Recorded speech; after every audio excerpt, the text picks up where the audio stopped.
All righty. Hello, everybody. Sorry for the late start. We've been having fun this morning, this afternoon, this evening, whatever. I don't know. We're all time zones. We're all kind of spread out. Welcome to another round of LiveCTF.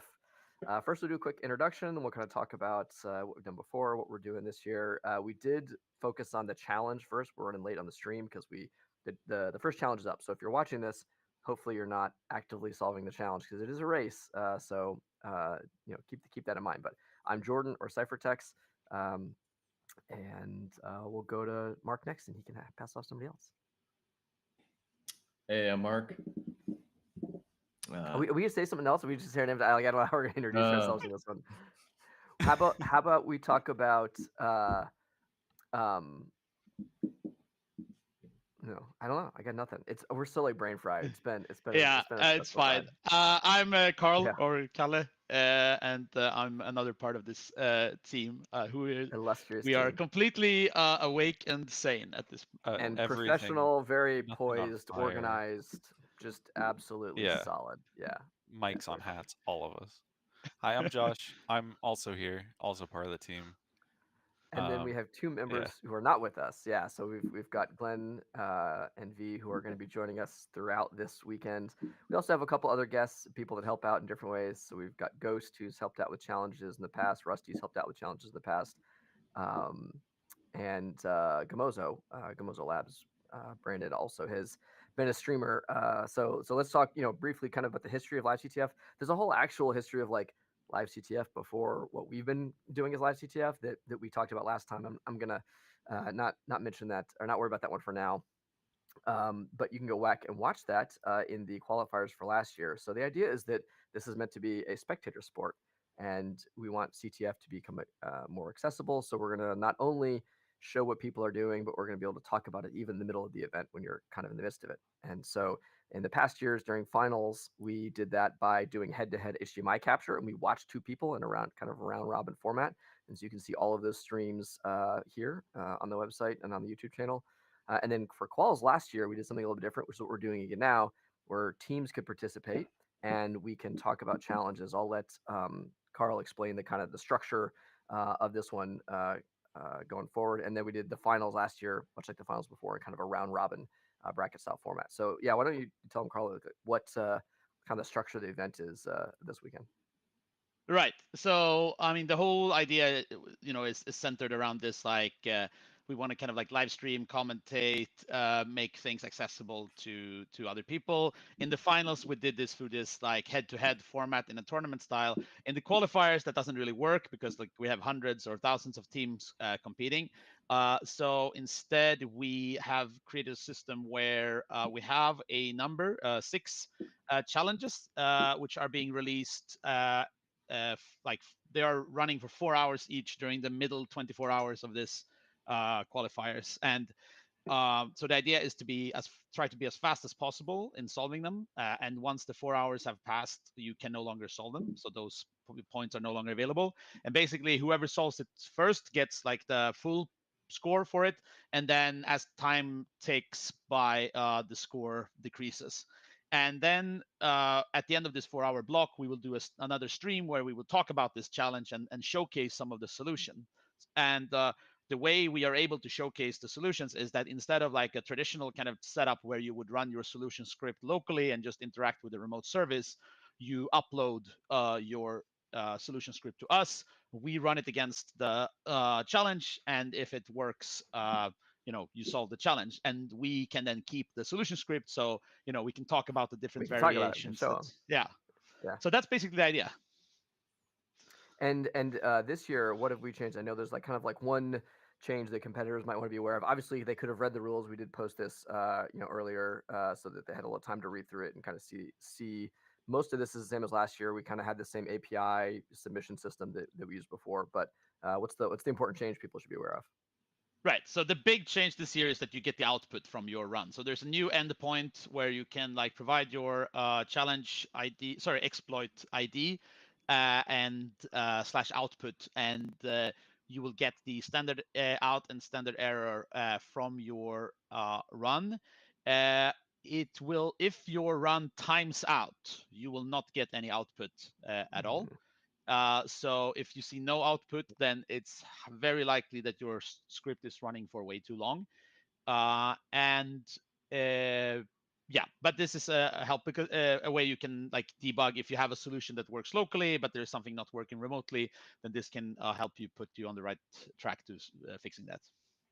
Yeah, and I think this is based on some feedback from people kind of last year. We were maybe a little too overly paranoid about, oh no, people will attack the infrastructure, and if they've got a bidirectional communication channel, if they have to do it blind, it would be hard. It was just a little bit, I think, made it unnecessarily tedious for people, and so we wanted to make it just a little bit more friendly this year. There's another change we're making this year in terms of the challenge themselves. Josh, you want to talk about like last year how we had sort of like blind, and this year we've given a little more information? Yeah. So last year there was kind of an overarching category that was told to people for some challenges. And other than that, everything kind of came down to you'll know when the challenge is released. And people's sleep schedules got really, messed up because of it, and more so than already they are during the CTF. And also people were like, everything is pwn. So to kind of spice things up, first challenge this year is crypto challenge I wrote, which hopefully a lot of people will solve. Hopefully people have already solved. It's been out for a whole like 10 minutes. That should be enough time, right? We did start a little bit late, and so so for a little bit kind of behind the scenes, we started late on the stream in particular for two reasons. One is we were getting some bugs worked out in the infrastructure. We had to get the coordination between the LiveCTF crew and the Nautilus Institute. So we're not like officially the same team as Nautilus, and so we've got our infrastructure, they got theirs. We've got to set up some kind of communication between the two. So we had everything kind of working on both sides, plug it all together, turn it on. And then the other thing was we wanted to make sure we did a full solve on the real infrastructure while it was live. So we have done that. It's always important to make sure that it's actually going to be solvable for people. So we at least have a solution that was made in a time that we know to be reasonable. So we're expecting. I think Glenn was our playtester on this one, right? And It looks like someone has already solved it just 3 minutes ago. did we get one? Let's go. Perfect. Okay, so one fast solve. I don't think this will be the fastest one. I think we'll get an even faster one, maybe. I think it will be the fastest one. Do you think it's the fastest one? I think so. This is my favorite for it. Oh, good. Well, yeah, we got some bets internally. I think it'll be a different one. We can talk about that later. But yeah, so you'll notice that in the schedule we've kind of told people like we wanted you to be able to choose your sleep schedule if you want. This is also something we did during the finals at last year as well. We tried to give people more of a heads up about the challenges and the time slots, so that depending on who was going to be available, they would know who they wanted to send to participate. Same thing here. Who, if you really want to go for the max points. I think there's also a grace window. Does anybody remember? I think is it the 5-minute period that they've. I think it's 6 minutes, 6 so that minutes. it like works out evenly with the that's right, with the point decrement. decay and Yeah, and in fact, we have a good kind of illustration of this because we actually have 3 solves so far, and they all fell. Now. Oh, okay. They all wait. fell within the same. Perfect. Yeah. Same 6-minute window, so they all got the 50 points maximum. And if I'm seeing this correctly, one of the teams were like on the second within the 6-minute window. Oh, so they were. Well, I mean, they only would have gone down to like 49, right? So it would have been still. Oh, but still, that's enough for a tiebreaker. Yeah. Yeah. Have you seen the scoreboard this year? I actually haven't been watching. I need to actually pull that up. A lot of tie right now. Yeah.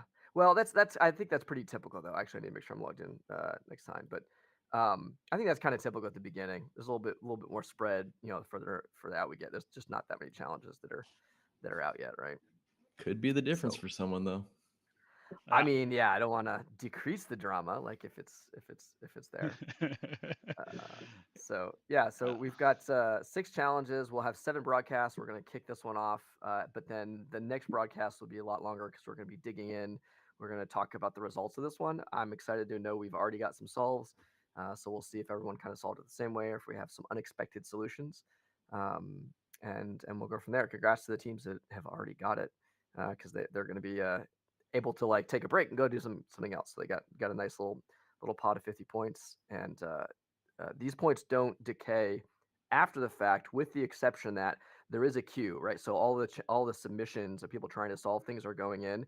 The point system, or if the queue has got items in it, it may be possible that like evaluations take a little bit longer time to run and the scoring. Although it sounds like that's not the case here. If we already know that we've got scores, right, Yes, Carl? and also even in that case, then you will not see the. So if there was a submission that was submitted before you that could in have the been, queue, yeah. then you will not see a point for your solution yet. You will see a run like status of solved, but a empty score awarded or points awarded, and then slightly after that, when like all the entries before you in the queue have been evaluated, the scores will be updated properly.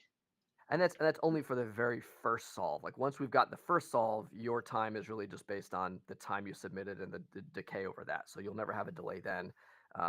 And again, unlike the self-balancing that can happen in other challenges, like the points are the points. So these are in some ways very good, valuable points because they're sort of like locked in. So we do encourage people to do well on them.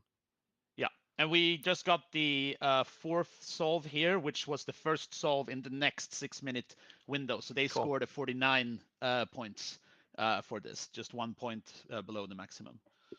So basically, it's just guarantees that no matter when you solve it, you will get some locked-in points, right? So even if it takes you the full 4 hours and someone else gets in 10 minutes, you're never going to be at zero. You'll always have some points. And again, those, even if it only feels like 10 points or a small number of points, they can break ties, and those points can't be diluted. So if other challenges get solved by a lot of people, they can get diluted down. So those still can be valuable points. We've also tried to kind of spread out this event over a 24-hour cycle, so it's inconvenient for everyone equally. So I mean, there's no way to do it perfectly, and even our team is in 2 different time zones right now too, 6 hours off. So it can, we understand that it can make things difficult, but we've got to deal with it as well. So it's at least something we're suffering with, you guys. There was a question here in the chat. Can you talk anything about the Windows infra? And I will just say no. So there's one challenge listed there as challenge 4 Pwn Win API, and you'll just have to see what that means when the challenge is released. Yeah, I think in particular, there's an API you call to win, right? A common mistake. So we won't give out lies on stream. So it is actually Windows. However, we also don't want to give out hints to any challenges beforehand. Again, we're going to do full solves and write-ups afterwards. We don't want teams to have to watch this. Like this stream is for kind of entertainment purposes. They can catch it later.